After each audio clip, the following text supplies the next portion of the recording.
So I just crossed into the terminal now for the flight to Armenia, and as always with me, there's a fucking problem at the immigration.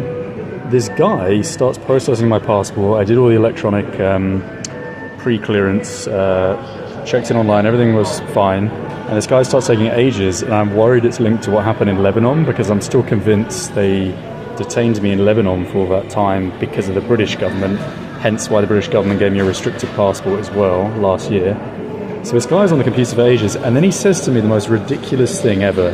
He says, you entered from occupied Cyprus, obviously the Turkish side of Cyprus. 1974 that conflict was. It's 2025. And not only was it 50 years ago, you can cross between northern Cyprus and regular Cyprus. They allow it. Like, you can literally just walk across Nicosia, the middle of the town. So like, this idea that it's occupied, if it was occupied, you wouldn't let anyone cross, would you? So this guy had a massive power trip, and he's like, you do realise you entered through occupied Cyprus, I don't have to let you board the plane. So are you fucking joking? Like, thousands of people are crossing into Nicosia every day, you know, from Turkey, for business, for tourism. It's just, it makes you like wonder, is there anything that these people do for fun? They show up for work, and their pleasure is literally just to have a power trip on someone, whenever they feel like it. It's just so comical. I'd love to get these people into a room and just slap them around, honestly.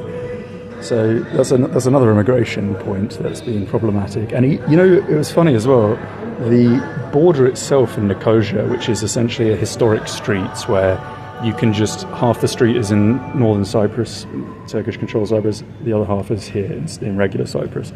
Everyone's just crossing back and forth. I had this woman on the Cypriot side, she's checking the passports, she doesn't have any legs. So she's in a wheelchair, she doesn't have any legs. So when you put your passport under the glass, she can't reach it. So she has to have another staff member to come over and take your passport for her, or you have to like push it under so it flips up over the desk. This is someone that's employed professionally, you know, to process passports. And when she actually got my passport, she couldn't even find the fucking page. It's like the same passport as every other passport in the entire world, different country. First page is your passport photo. She had no idea where it was. And this is the European Union. This is an example of why the EU is a shit show. It's a representation of so-called progression, which is actually a de-evolution of society created probably by the Zionists to create infinite instability around the world and essentially destroy what was once a very prominent, prosperous, economically and socially speaking area of the world, i.e. Europe. So now, instead of employing who's best for the job, they employ someone that has no fucking legs and can't even reach the desk in the name of like equality.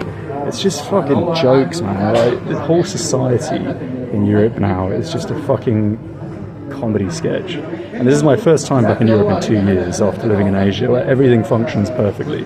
Everyone in Asia has a brain. You come back to the European Union especially, and it's just full of thick-ass bastards, honestly. So that's my impression of Cyprus thus far, or at least the Cypriot bureaucracy, that the workers at the airport and then the fucking border with Nicosia. But now we're heading back to a good part of the world. We're going to Armenia and then Georgia after for the 30th time, I've lost count, and 100% one of the best places in the world with Caucasus, with the exception of Azerbaijan. It's just fantastic. So good time now for 2 weeks.